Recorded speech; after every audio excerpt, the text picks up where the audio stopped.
Buenos días, Gran Canaria. Bienvenidas y bienvenidas a los desayunos de Canal 13 Digital. Les recordamos que nos pueden escuchar a través de la radio, su radio, la 94.8 de la frecuencia modulada y, como no, también a través de internet www.canal13digital.com. Esta mañana estamos con la doctora Catalina Cárdenes y hoy vamos a hablar sobre las alergias. Muy buenos días, doctora. Muy buenos días. Las alergias es un tema importante, ¿no? Sobre todo ahora que estamos en primavera. Efectivamente, además una época donde comienza precisamente ese tipo de alergias relacionadas pues con las plantas, con el polen y demás, aunque las islas no son precisamente según el lado de la geografía, no, pero en general y sobre todo en la zona sur pues no hay demasiadas plantas que desprendan polen. Pero bueno, digamos que esta época, precisamente la primavera en general, es una época de alergias en sí. Y vamos a empezar a definir un poco lo que es una alergia o lo que son las alergias en general y todo lo que con ellos lleva consigo y su relación y así como su etiología y síntomas y demás. Pues hay que definir las alergias como una reacción extraña, es una hipersensibilidad a una partícula o sustancia que si se inhala, ingiere o toca produce unos síntomas característicos. Es un tipo de reacción inmunológica exagerada ante un estímulo no patógeno para la mayoría de la población. Tenemos que hay sustancias que para muchas personas pues no suponen absolutamente nada, pero aquellas personas que sí que tienen alergia, pues yo que sé, a los ácaros del polvo, tú puedes estar viviendo en una casa donde hay cantidad de ácaros y no te produce nada, mientras tu hermano o tu familia o tu hijo pues sí que tiene esa reacción, esa hipersensibilidad. Sus manifestaciones clínicas son diversas ya que dependen del agente causal y del órgano afectado por el mismo. En la actualidad, más de un tercio de la población mundial presenta alguna enfermedad de origen alérgico. O sea que es una enfermedad bastante frecuente ya que afecta a un importante número de pacientes, ¿no? Digamos, o de personas, ¿no? La alergia es la causa fundamental de enfermedades tan frecuentes como la rinoconjuntivitis o el asma y de enfermedades tan graves como la anafilaxia, ¿no? Digamos que son los dos el caso extremo ya de la alergia que puede llevar pues a un desenlace fatal, ¿no?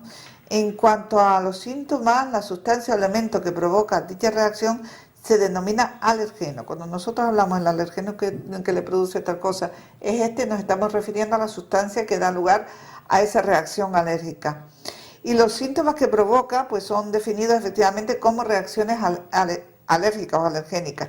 Cuando un alergeno penetra en un organismo de un sujeto que es alérgico a él, su sistema inmunitario responde produciendo una gran cantidad de anticuerpos que son los llamados IgE. Por eso nosotros siempre en consulta pues pedimos la IgE.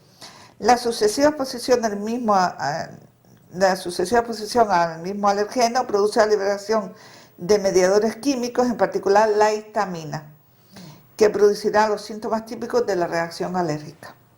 Según el órgano en el que actúan los mediadores liberados, tenemos en la piel que produce eritema, angioedema, prurito, abones propios de la urticaria y o de la dermatitis. A nivel bronquial, pues produce broncoespasmo, inflamación, aumento de las secreciones características del asma. A nivel de mucosa nasal, pues produce inflamación y prurito y aumento de las secreciones propias de la rinitis. O sea que lo que produce a nivel de la mucosa nasal es una rinitis, que nosotros la podemos confundir con una rinitis vírica, con una rinitis pues, de cualquier tipo. En cuanto al tracto digestivo, produce diarrea, vómitos y dolor abdominal. Síntomas que aparecen en la alergia alimentaria, muy frecuente en la alergia a determinados tipos de alimentos. Cuando el contacto con el alergeno es vía general, como puede ser a través de la picadura de abeja o avispa, pueden aparecer síntomas de órganos distantes, incluso una afectación severa de varios órganos. Urticaria, broncoespasmo, hipotensión arterial, taquicardia, que se conoce como anafilaxia. Digamos que la picadura de abeja en aquellas personas que realmente tienen esta alergia, pues es de las más graves porque pueden producir una afectación vía general y llegar a esta afectación o a este desenlace que digamos que es una anafilaxia o shock anafiláctico, que es muy grave, ¿no? En este caso sí que tiene que ser atendido por un centro de urgencias cuanto antes, ¿no? El eczema atópico o dermatitis atópica es a menudo la primera manifestación del paciente atópico, sobre todo en niños, y la intervención temprana puede ofrecer una oportunidad de impedir o detener la denominada marcha alérgica, O sea, cuanto antes mejor en el niño. Efectivamente, cuanto antes se diagnostique en un niño, mucho mejor porque va a producir lo que se conoce como matitis alérgica, que es la aparición progresiva de distintas enfermedades alérgicas, que luego viene la alergia alimentaria, la rinoconjuntivitis, el asma y demás. O sea que empieza con una atopia que aparece en piel, muchas veces en los huecos, y que le pica mucho la piel, pero eso hay que diagnosticarlo y saberlo diferenciar de otras enfermedades de tipo dermatológico. No se debe confundir la alergia con la intolerancia, ya que la alergia es una respuesta alterada del sistema inmune, mientras que la intolerancia no participa del sistema inmune. Tipos de alergia. En cuanto a los tipos de alergia, se incluyen las reacciones de hipersensibilidad, respuesta inmune patológica, se distinguen 4 tipos, que son la inmediata o alérgica basada sobre la reacción a la IgE, la citotóxica, de complejos inmunes y la retardada. Es verdad que muchas veces hay pacientes que nos dicen, bueno, pero si es algo que yo me tomé ayer y me ha aparecido pues hoy, no ha sido de una forma inmediata. Muy típico la reacción de tipo inmediato, por ejemplo, al marisco, ¿no? Cuando una persona es alérgica al marisco, la reacción es sobre la marcha. Igual ocurre cuando es a un determinado medicamento que pueden llegar a ser un shock anafiláctico en menos de 30 minutos, o sea que hay que tener mucho cuidado. En cuanto a la etiología, pues puede ser de causas diversas, pero hay que tener en cuenta el factor hereditario. En un hijo de padres alérgicos su presentación varía entre el 40 y el 60%, y si no lo son, entre un 5 y un 10%. O sea que nosotros vamos a marcar, digamos, la pauta del futuro del niño.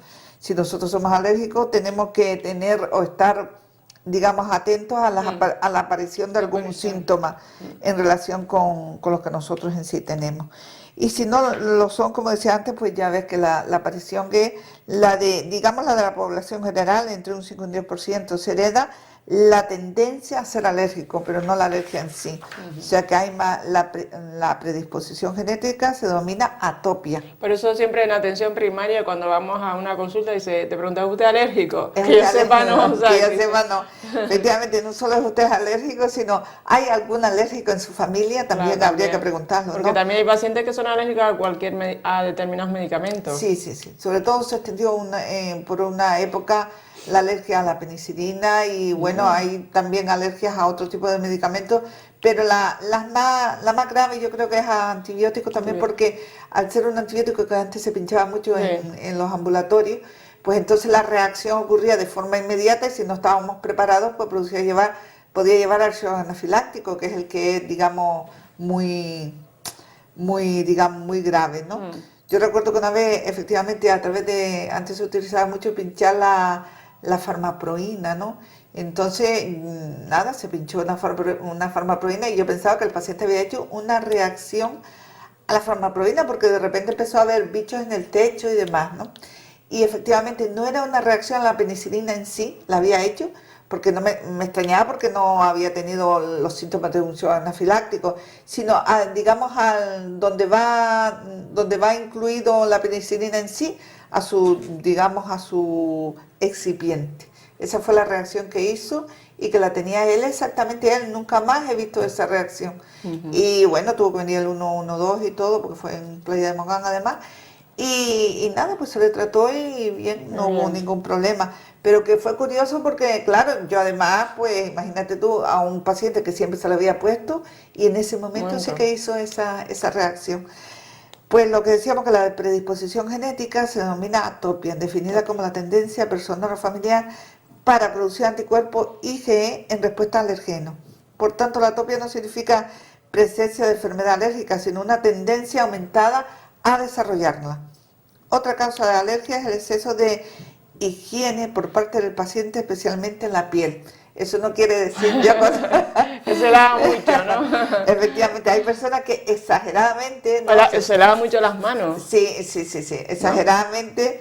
Hay gente además que con la ducha tienen un problema y se llegan a duchar hasta 2 y 3 veces al día, pues por lo que sea, ¿no? Porque van a la playa, van a andar. Entonces, digamos que eso rompe el manto ácido de la piel, el manto que defiende de los agentes externos, pues bacterias, hongos y demás, y eso puede llegar a que produzca una mayor sensibilidad de la piel a estos organismos o a cualquier tipo, o tener cualquier tipo de Además, hoy alergia. en día hay un montón de productos de baño que ya son antialergénicos, con el pH Exacto. Sí, 5.5, sí, sí, o sea, te sí. pones a leer la composición y sin alcohol o determinado tipo de Productos que fragancia. tienen avena, que Avena, contienen sí. avena, loción de avena. Entonces, efectivamente, lo que no se trata aquí de decir tampoco que la persona no se duche o que la ducha sea mala. Lo que sí se intenta decir que el excesivo, digamos, la excesiva limpieza de la piel, o sea, gente que a lo mejor vive muy pendiente de, pues, ay, si me acerco a alguien le doy olor a sudor o demás, personas que practican deporte, llegan a ducharse muchas veces, pero en realidad no hace falta tanto, sino con una ducha y luego cuidar la piel y Sí. demás, no sé, vamos, que no. Hidratarla después. Sí, efectivamente, pues esto, lo que comentaba antes, que al mantenerse libre de bacterias, el sistema inmunológico se distorsiona y se salta al momento de enfrentarse a cualquier mal bacteriológico que hay. Y es lo que provoca realmente esta patología, o sea, este Claro. mal a nivel de la piel. Si tenemos la piel totalmente, digamos, intacta, parece que está en una burbuja porque la mantenemos súper limpia. Eso quiere decir que aquellas personas que se duchen, pues como hay culturas que dicen que ducharse una vez por semana, pues a lo mejor tienen menos reacción a nivel de piel, pero claro, también tienen más suciedad. Entonces, entonces lo de una vez por semana, pues como que no, como que no. Yo es que con el tema de la ducha además soy muy exigente, por eso cuando tengo que dar este tema, pues o tengo que explicarlo un poquito a la gente, porque me dicen, no, es que me han dicho que es malo, porque si me ducho mucho, entonces la piel se me estropea. No es que se estropee la piel, es que en realidad es esto, digamos que la defensa, porque al fin y al cabo la piel es un órgano, el órgano de la piel que te defiende de todos aquellos Un órgano agentes vivo. externos, que entre ellos están las bacterias, los hongos y demás. Lo que pasa es que siempre en el colegio nos han enseñado a que la piel a veces es ahora cuando sabemos que es un órgano. Exacto, antes no se sabía que Antes era no un se órgano. sabía, un Y, órgano vivo. exacto, un órgano que te sirve y además como defensa del organismo en general. Lo mismo ocurre también con el pelo, cuando la gente te dice, pero bueno, pero ¿qué hace lavándose la cabeza? Y yo recuerdo que tenía un profesor, el de Derma, que tenía mucho pelo, ¿no? Y siempre decía, ven, yo me lo lavo todos los días. Yo no puedo decir eso, ¿no? Yo sí me lo lavo todos los días, pero no puedo decir. Y mira el pelocón que tengo, con lo cual el lavárselo todos los días no significa que el pelo se caiga, ¿no? Si te lo lavas bien con un champú adecuado. ¿Qué ocurre cuando vas a la peluquería? Que te dice, pero bueno, ¿cómo se atreve a lavarse el pelo todos los días? Digo, no, eso no tiene nada que ver con que el pelo se te caiga o no se te caiga. Eso depende de otras cosas. Si el pelo está sano y tú utilizas un champú adecuado o un champú para lavado Sí, frecuente, o sí, el lavado pelo frecuente. no se te cae. No se te cae. Quiero decir, bueno, a ti seguro que no, porque No tengo ese problema, doctora. efectivamente. Pero el champú ya para lavado frecuente con un Exacto, pH sí. 5.5, que es lo que Exacto, recomiendan los dermatólogos. y a los niños pequeños también, pues Exactamente. yo por mi hija, por lo visto sus compañeras, algunas, pues dicen, no, tal amiga me dice que la madre solo le lava el pelo 2 veces por semana. Yo digo, pues hija, tú a veces no cumple con ese, como tus amigas, pero bueno, que son cosas que se van, digamos, metiendo en la sociedad. Unos dicen que sí, otros dicen que no, y hasta que tú tienes que demostrarle que realmente esa no es el problema de que se te caiga el pelo. A lo mejor tú tienes una anemia, tú tienes un déficit de aminoácidos porque no llevas una alimentación Sí. buena, o tienes estrés, como hoy en día todos tenemos estrés, como decía que no es motivo. El otro día estuve yendo a un curso además de IT, y recuerdo que yo hice esta pregunta, ¿no? ¿Por qué el estrés no es una causa de baja en el embarazo?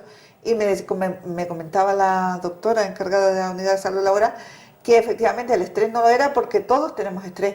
Y es cierto, ahora cuando el estrés te provoca una reacción, Acción. entonces sí es Sí. causa. Porque para mí el estrés sí es causa de estrés en muchas De baja ocasiones. laboral. Claro, pero yo efectivamente cuando pongo el estrés como causa ya es porque tiene síntomas de ¿Qué más? ansiedad o de depresión. Entonces efectivamente, o de otras cosas como puede ser caída del pelo, decaimiento, una situación donde le impide llevar a cabo su actividad habitual, ¿no? Es verdad que todos tenemos estrés, todo el mundo se ve, parece que están con prisa para llegar a ninguna parte. No, porque yo creo que la prisa es para llegar a ninguna parte, yo siempre lo he Sí, dicho. sí. Pero bueno, nosotros tenemos eso que irla modulando poquito a poco, porque también yo creo que es función nuestra, además de los médicos de atención primaria, modular el estrés de las personas, ¿no? Porque si nosotros nos estresamos al mismo tiempo que ellos se estresan, no le estamos haciendo ningún favor, lo que le estamos haciendo es efectivamente siguiéndole un juego. Pero bueno, pasamos de nuevo a las alergias.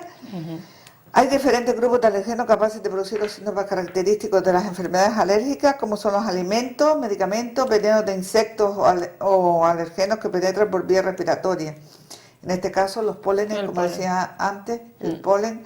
Los ácaros del polvo doméstico, muy frecuente, por eso siempre se debe, lo que se recomienda en la limpieza del hogar, pues... Y evitar las moquetas o las alfombras, las personas que son alérgicas, ¿no? Moquetas, alfombras y cortinas. Y cortinas. Y cortinas. Yo en mi casa no tengo cortinas.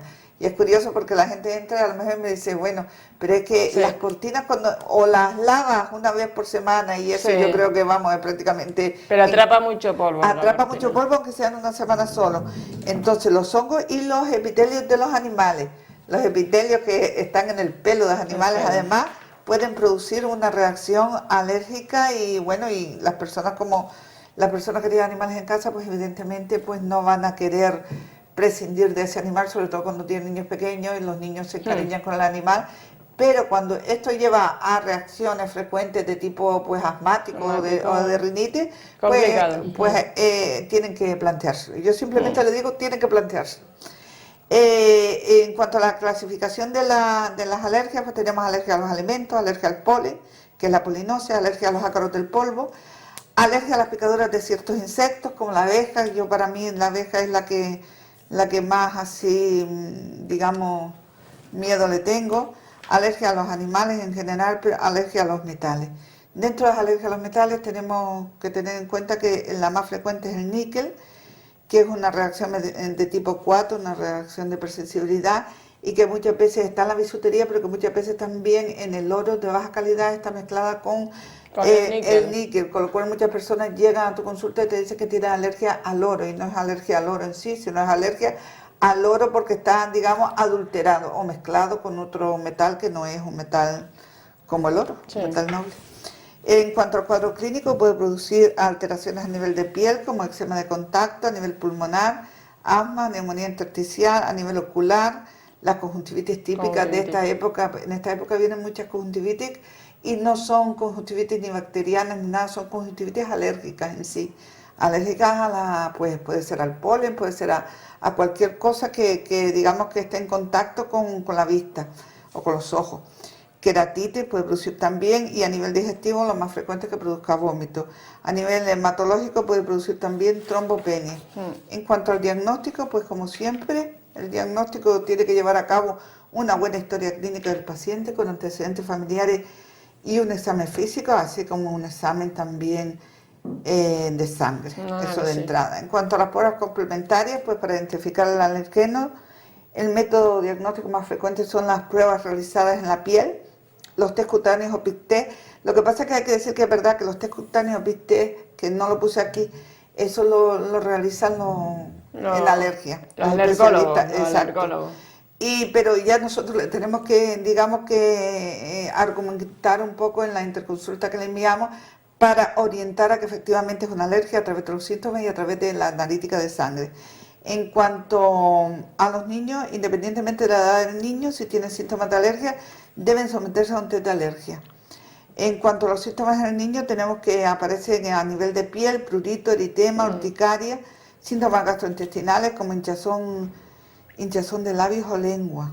Es curioso, sí, que muchas veces los niños se quejan de se me hincharon los labios, además, y a veces tiene que ver con lo que comen, ¿no? Porque al fin y al cabo los niños no se sabe, ¿no? Muchas veces que han tocado, pero bueno. En cuanto al sistema respiratorio, pues puede producir prurito nasal, estornudo, congestión, tos, compresión del pecho y ya como parte final, síntomas o signos de anafilaxis. Como decíamos antes, siempre hay que realizar un análisis de sangre, fundamental en la alergia, el análisis de sangre, aunque no nos va a dar la respuesta como tal, sí que se puede pedir cada vez más de atención primaria las pruebas en sangre, pero al final siempre hay que derivarlo al alergólogo que está aquí en Las Palmas, en el Hospital Insular. Para nosotros del sur. Digo, porque el norte supongo que está el Negrín. El Negrín. Son enfermedades crónicas en cuanto al tratamiento, pasamos al tratamiento, son enfermedades crónicas causadas por un alergeno. Por tanto, la primera pauta de tratamiento tiene que ser evitar ese alergeno. Alimentos y medicamentos que produzcan esa alergia, pues entonces nosotros tenemos no comerlo. No comerlo, porque claro, lo que no tiene sentido, yo sí que eso sí me acuerdo mucho de un chico también que tenía alergia a la gamba y siempre venían pues con una reacción tremenda por gamba. Pues se ponía morado. Sí, y yo le decía, pero bueno, tú no sabes que tú eres alérgico a la gamba. Dice, pero me gustan tanto. Y es que que aún y todo, él sabía la reacción alérgica, pero gustaba. Pero es que no lo podía evitar, era como algo que estaba, eso es como el diabético sabe lo que puede o no puede comer, pero no lo puede evitar en un momento y se come un dulce y entonces se le dispara el azúcar y bueno, pero ya está. Pero en el caso de las alergias es peor porque esto sí que puede dar a una reacción que puede llevar a un shock anafiláctico. Por tanto, evitar el alergeno, alimentos y medicamentos, evitar ácaros, pólenes, hongos, epitelio de animales. Todo esto es relativo porque en cuanto a los ácaros del polvo, nosotros podemos tener todas las medidas en las casas y demás, pero siempre ácaros del polvo va a haber, porque digamos que alguno que otro, acaricidas, hay sprays acaricidas, cuestiones antiácaros, toda una serie de medidas, pero que bueno, por mucho no vamos a tener a los niños que son alérgicos, que suele ser más en niños, pues como en una burbuja, porque luego pasan a lo mejor a otra casa de otro niño y ya, boom, ya tienen la reacción o en el colegio en sí. Y en cuanto al tratamiento farmacológico, pues si tenemos una reacción aguda, pues son siempre corticoides antihistamínicos. Y en cuanto a lo que es un tratamiento a nivel crónico, pues tenemos las vacunas, que es la inmunoterapia con el alergeno, y bueno, antihistamínicos y otro tipo de medicamentos que hay para los niños. Sí, y evitar el alergeno. Efectivamente, evitar estar en contacto con aquellos productos o aquellas sustancias que sí que ya tú has visto que te produce esa reacción, tú o que te lo producen tus niños, ¿no? Que sabes que es la más frecuente que hay por la zona, ¿no? Además, o sea que si nosotros tenemos claro que, bueno, que en casa hay un problema de mucho polvo, de mucho, pues entonces lo que hay es que evitar, pues eso, quitar moquetas, cortinas, alfombras, limpiar bien y ya está, y ya luego. También, doctor, hay personas que cuando en la humedad, hay casas que son muy húmedas también. Efectivamente, con la humedad aparecen los ácaros, y entonces efectivamente hay una alergia y la gente dice, no, es por la humedad y demás, pero es también porque con la humedad, digamos, que se genera la producción de este microorganismo, digamos. Pues nada, algo más, doctora, pues eso, recomendaciones, pues evitar el alergeno. Aquí en Canarias, como no es como en Península, que la floración es mucho mayor, en el sur. En el sur menos todavía porque hay poquitas plantas, sobre todo a nivel ya cuando pasamos entre San Bartolomé y Mogán, pues las plantas a nivel de costa pues son menos, ¿no? A nivel de monte pues sí. Pero también nosotros hay que tener en cuenta que nosotros no tenemos las estaciones divididas como tal, con lo cual la primavera no es una primavera como puede ser a nivel de península, ¿no? Entonces las reacciones alérgicas, aunque se ven, no se ven tan exageradas. Se ve más, por ejemplo, una reacción alérgica a la calima. A la calima, sí. Que lo que se puede ver a las distintas plantas, pólenes y demás. O sea que no es tan exagerado. ¿Ha mejorado el tema de prevenir la alergia en relación a los tratamientos para la alergia desde el momento que usted empezó a estudiar la carrera y que, bueno, que ya lleva ya años en el centro de salud ahora? O sea, que ha evolucionado todo el tema y la vacuna. Mucho mejor a través de la vacuna, a través de medicamentos nuevos que previenen o distancian la aparición de las crisis, que es el Montelukast, por ejemplo, que mucha gente dice que no, que bueno, que sí, pero la gente que se lo está tomando, efectivamente las crisis se las han distanciado, que bueno, que sí que hay medicamentos, lo que sí que siempre hay que tener mucho cuidado, eso, evitando los alergenos, tener cuidado pues en la casa con lo que tú tienes, porque claro, si tienes animales y eres alérgico a los animales, o si tienes todo lleno de cortinas, moquetas y demás, pues o tienes un cuidado excesivo con todo lo que es la limpieza, o realmente mejor que lo quites. Claro. Entonces yo creo que nunca meter a un niño en una burbuja y decir, pues no puedes ir a tal sitio, no puedes porque te va a aparecer una crisis de broncoespasmo, que son las más temidas, sino simplemente enviar al niño a lo que sea, ¿no? Quiero decir, cuando tiene una excursión o cuando tiene una acampada, y siempre con la prevención de la medicación que pueda acompañarle, ¿no?